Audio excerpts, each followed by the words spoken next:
Ontem de manhã, antes de eu sair de casa, ouvi uma conversa de duas crianças, uma de 11 anos e a outra de 5 anos, e estavam a ter uma conversa sobre o que fariam se ganhassem 1 milhão de meticais. E a mais nova de 5 anos disse que iria comprar 50 carros, casas na Europa e na Espanha, algo que para mim pareceu engraçado a princípio, mas não foge muito daquilo que a maior parte de nós pensamos, ou a maior parte dos adultos por aí vivem pensando. Nós temos a ideia de que um aumento no nosso salário iria gerar um aumento na nossa condição de vida. Isso até pode ser verdade, entre aspas, mas um aumento no nosso salário significaria um aumento naquilo que são os nossos gastos, não necessariamente na nossa condição de vida. Nós estamos aqui, agora é final do mês e provavelmente muitos de nós ou muitos de vocês já vão ter o salário na conta e tal. E vão correr para pagar suas contas e suas dívidas. É por isso que estamos aqui agora a gravar sobre organização financeira, porque a maior parte dos nossos problemas partem da desorganização financeira. Se calhar você trabalha faz 1 ano, 2, 3, 4, 5 anos ou mais, mas todos os meses você se vê no mesmo dilema. Você recebe no intervalo de 25 a 5 de cada mês, que é o período em que os salários são pagos, mas quando chega os dias 10, 15 e 20, você já está totalmente sem dinheiro. E você está há 5 anos a receber o mesmo salário, a mesma quantia ou até um pouco mais, mas você se encontra todos os meses na mesma situação. Isso é obviamente um problema de desorganização financeira e não um problema de falta de renda em si. Fica comigo nesse vídeo, eu vou tentar passar algumas dicas financeiras que podem ser úteis e podem te ajudar a melhorar a tua organização financeira. Mas antes disso, não se esqueça de dar um like, de comentar. Isso vai ajudar a plataforma a entender que esse conteúdo é relevante e vai partilhar para as mais pessoas poderem ver. Bom, como eu disse, vamos imaginar um cenário de que você trabalha faz 5 anos, faz 10 anos ou mais, mas todos os meses você se vê no mesmo dilema. Obviamente, você está a passar por um problema de desorganização financeira, porque você pode até pensar que se o teu salário aumentar, você vai passar a ter uma condição de vida melhor. Mas o que vai aumentar também são os teus gastos, porque se você pagava um pacote de antena a 750 meticais, vai querer passar a pagar um pacote de 2,5, por exemplo. Se você não comprava leite, vai passar a querer comprar leite e tal. E todos os teus gastos vão aumentar na proporção do teu salário. Isso pode até gerar, entre aspas, uma qualidade de vida melhor, mas não a longo prazo. Porque o problema ainda persiste, que é o problema da desorganização financeira.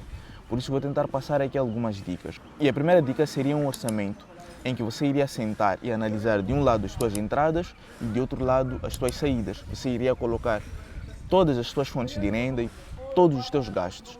Nesse caso, irias colocar os gastos fixos e os gastos variáveis para tentar entender de até onde é que os teus gastos surgem, de onde é que vêm as tuas saídas, de onde é que vêm as tuas entradas, e depois disso você faria uma diferença entre entrada e saída. Se der um número negativo, significa que você está com a conta deficitária, que significa que estás a gastar mais do que ganhas.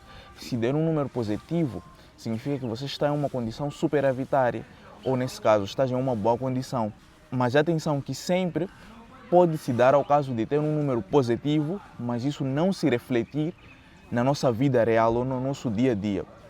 Por quê? Porque nessa lista de orçamento ou nessa lista de gastos, nós não colocamos aquilo que são os gastos do dia a dia, nos nossos gastos variáveis, os nossos gastos que nós achamos totalmente desnecessários, mas que fazem parte ou que consomem a nossa renda.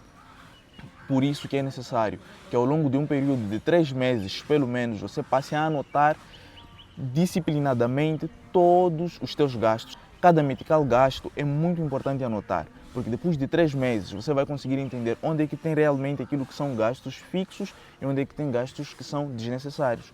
Depois desses 3 meses, aí vai a segunda dica, que é construir uma reserva de emergência. Uma reserva de emergência é normalmente 3 a 6 meses dos teus gastos fixos. Há quem diga que são 3 a 6 meses do teu salário, mas o teu salário não bate, porque você iria levar anos para poupar. Imaginemos se você recebe 30 mil meticais, por exemplo. Ter 3 meses de 30 mil meticais são 90 mil meticais poupados, o que levaria anos para conseguir poupar 90 mil meticais se formos a olhar pela média dos moçambicanos. Então, ter 3 a 6 meses dos teus gastos fixos, nesse caso dos teus gastos essenciais com alimentação, com transporte e aquilo que é necessário para o teu dia a dia. Isso vai começar a te dar paz. Por que vai te dar paz? porque vai te levar a uma condição de, se um dia você perder o emprego, você já tem 3 meses garantido ou 6 meses garantido de que vai conseguir se alimentar, vai conseguir pagar a renda, caso você vive de renda, enquanto procura por emprego.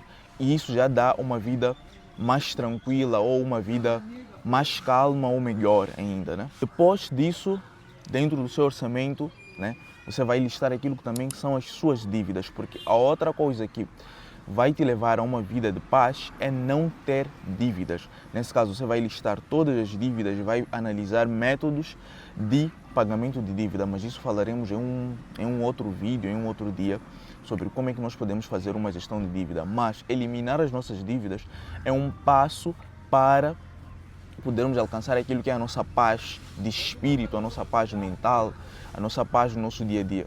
Porque uma dívida é algo que rouba o nosso sono, é chamadas de pessoas que estão a dever, é o banco a cortar os juros e tal, e isso já nos tira a paz. Faça um orçamento, tenha uma reserva e elimine dívidas. Depois é ter uma poupança. Tem a poupança para a reserva de emergência, mas também tem a poupança para investimentos ou negócios. Tu não podes começar um negócio ou um investimento, seja em bolsa de valores de Moçambique, seja dentro da bolsa tem ações, tem títulos do tesouro, isso também vamos tratar num outro dia talvez. Mas você não pode começar a investir em negócios ou investir em títulos ou em ações antes de ter uma reserva, porque isso seria no mínimo uma irresponsabilidade, no sentido de você está a investir em um negócio, mas você não tem uma reserva para te proteger caso esse negócio dê errado. Você está a investir em um negócio, está a gastar todo o dinheiro em um negócio, mas se um dia você não ter emprego e o teu negócio der errado, você não tem como se proteger. Então, primeiro tenha a proteção, que é o teu escudo, depois investe. E depois disso, trace objetivos. Nesse caso, quando eu falei da poupança, estava a falar de uma poupança para algum negócio. Mas também tem a poupança para vários outros objetivos. Se calhar você quer comprar um carro, uma casa, se calhar você está a planear a sua aposentadoria, se calhar você tem um filho que vai para a faculdade futuramente e você pode começar a poupar agora e não esperar necessariamente na época em que ele vai à faculdade para você começar a gastar dinheiro para isso.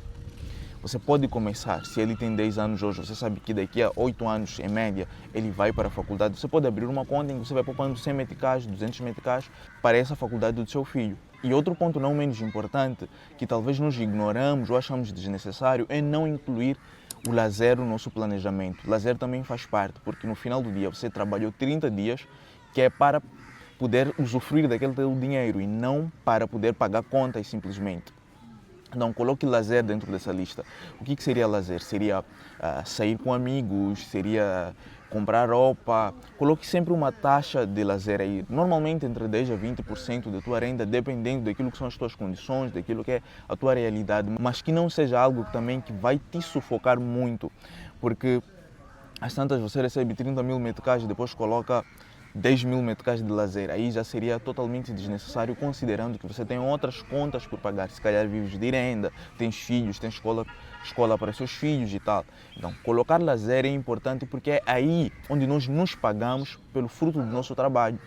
Em síntese, tenha um orçamento em que você vai analisar todos os seus gastos, faça registro de todos os seus gastos, faça uma reserva de emergência, elimine suas dívidas, considere outras fontes de renda, considere se pagar e considere traçar metas a longo prazo. Considere planear a sua aposentadoria hoje, considere planear a faculdade dos seus filhos hoje. E isso são dicas que podem te ajudar, não necessariamente a ficar rico, mas a ter uma vida mais tranquila e mais calma.